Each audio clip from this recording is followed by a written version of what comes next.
क्या मुसलमान अपनी सियासी ताकत को खो रहे हैं? ऐसे कई सवालों के साथ मेरे साथ देखिए हक की आवाज।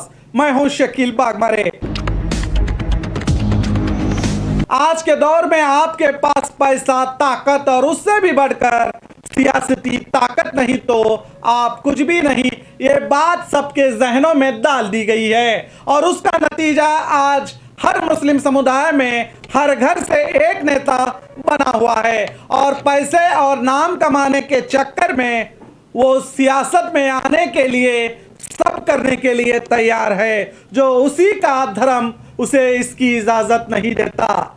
इसी चक्कर में उल्टे सीधे धंधे करके पहले पैसे कमाए जा रहे हैं, फिर उसी पैसे से कुछ सोशल काम करेंगे तो नाम होगा, और जब नाम होगा तो सियासत में आएंगे तो पावर मिलेगा, और पावर एक बार मिल गया तो पिछली सभी गलतियां सब माफ और शौहरत खुद ब खुद मिल जाएगी। इसी चक्कर में आज ऐसे लोग सियासत में आ रहे हैं जिन्हें सियासत का ABCD भी नहीं पता, वो सब आज नेता बने हुए हैं।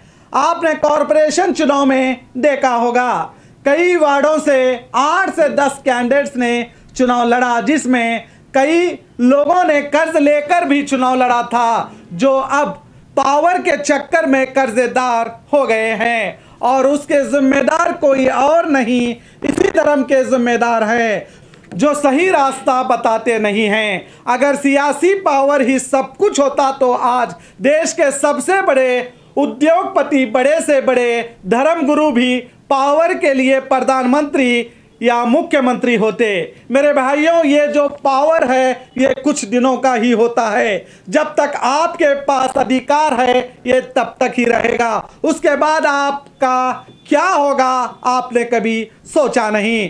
आज ऐसे कई सियासतदान आपके आसपास ही मौजूद होंगे जिन्होंने सियासत का पावर हासिल किया था। आज उनका क्या हाल है? जिनके घर के बाहर कभी हजारों लोग खड़े होते थे, आज उनके अपने भी उनके घर नहीं जाते। क्या आप ऐसा पावर चाहते हो? जो लोग अपने फायदे के लिए सियासत में आते हैं, वक्त एक दिन उन्हें उनकी असली जगह बता देता है। इसे कभी मत भूलिए। सियासत क्या है? अगर आप इस्लामिक धर्म के हिसाब से देखेंगे तो सियासत पावर हासिल करने का नाम नहीं बल्कि खिदमत का नाम है। अपने आप को सबसे बड़ा ताकतवर समझने का नाम नहीं बल्कि जनता का खादिम बनने का नाम है। जो जनता के सेवा के लिए जनता का दुख अपना दुख समझता है, जनता की खुशी को अपनी खुशी समझता है, वही सियासतदान होता है। मगर आज कुछ लोग अपने गलत कामों को सीधा करने आ रहे हैं तो कुछ लोग इसे बिजनेस समझकर भी आ रहे हैं। पहले पैसे डालो और उसके बाद बेहिसाब पैसे निकालो। अब आप ही बताइए, ऐसा कौन है जो सियासतदान जो जनता का खादिम बनने आ रहा है? चलिए कर्नाटक की बीजापुर शहर की ही बात करेंगे तो आज मुस्लिम समुदाय से 27 लोग कांग्रेस से टिकट मांग रहे हैं। कर्नाटक के सभी जिलों में बीजापुर शहर ही एक ऐसा क्षेत्र है जहां से सबसे ज्यादा कांग्रेस आकांक्षी मौजूद हैं और सब MLA बनने के रेस में लगे हैं। भारत एक लोकतंत्र देश है और यहां सबको हक है, वो चुनाव लड़ सकता है, टिकट मांग सकता है। तो क्या इसका मतलब यह है बीजापुर शहर में इतने जनता के खादिम हैं जो जनता के लिए अपना वक्त, अपना पैसा लगाकर इनकी सेवा करना चाहते हैं? तो बहुत बढ़िया, बीजापुर की जनता ने कुछ अच्छा किया होगा जो इतने लोग इनकी सेवा करने के रेस में लगे हैं। क्या जनता को भी ऐसा लगता है? तो नीचे कमेंट्स बॉक्स में अपनी राय दीजिए। बीजापुर जिले के सभी उलमा, कौमी रहबर सभी परेशान हैं, वो भी सोच में उलझे हैं कि इतने हमारे रहनुमा अब तक कहां गायब थे जो अचानक सामने आ गए। अब इनके सामने भी एक बड़ा चैलेंज आ गया है कि किसको चुने। अब आप ही बताइए, इनमें से ऐसा कौन है जो आपकी खिदमत के लिए आ रहा है? देखो, ऐसा एक कौन है जो अपने अपना पावर नहीं बताएगा बल्कि आपकी सेवा करेगा, आपको मालिक और अपने आप को सेवक समझेगा। अगर ऐसा कोई है तो ईमानदारी से अपनी राय कमेंट बॉक्स में दीजिए और कौम के जिम्मेदार रहबर भी जाग जाइए और सही अपना सेवक चुनिए, ना कि कोई नेता। 27 लोगों के टिकट मांगने से ऐसा लगता है कि मुस्लिम लीडरशिप आपस में बढ़ चुकी है, जिससे अब बीजापुर के मुसलमानों में एक और चिंता का इशू बना हुआ है।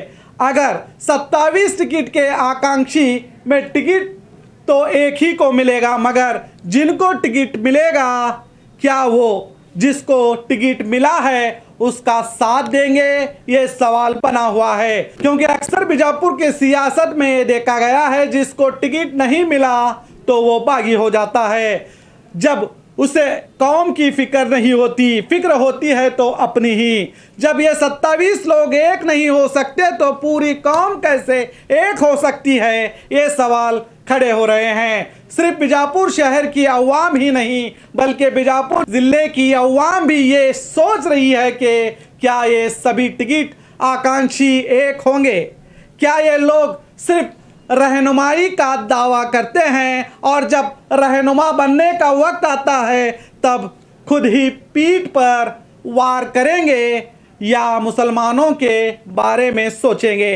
ऐसे कई सवाल तो उठ रहे हैं और खास करके मुस्लिम मजहबी रहनुमा, शहर के जिम्मेदार अवाम, पढ़े लिखे लोग इस चिंता में उलझे हुए दिखाई दे रहे हैं। मगर जो शहर के मुस्लिम वोटर्स हैं उनमें एकता का जज्बा हमेशा की तरह दिखाई दे रहा है।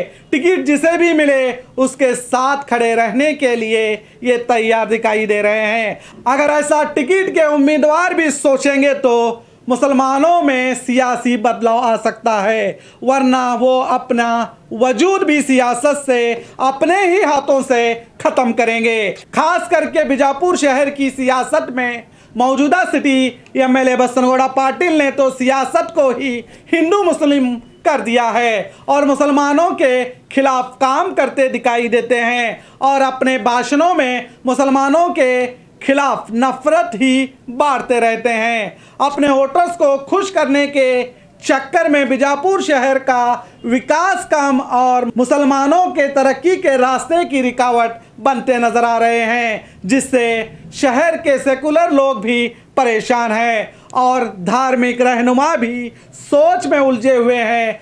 ऐसे में अवाम भी बदलाव चाहती है ताकि बीजापुर शहर में एक दूसरे धर्म के खिलाफ नफरत ना मिले। अगर मिले तो हर वार्ड में अच्छी सड़कें, हर तरफ रोशनी ही रोशनी और शहर तरक्की के और बढ़े। जबकि बीजेपी में भी सेकुलर लोग मौजूद हैं, वो भी इस बार बीजेपी से टिकट मांग रहे हैं, मगर वक्त और जनता ही बीजापुर सिटी का फैसला करेगी कि इसे कैसा एमएलए चाहिए। बात समझ में आए तो इस न्यूज़ को और लोगों तक भी फैलाइए और देखते रहिए हक की आवाज़।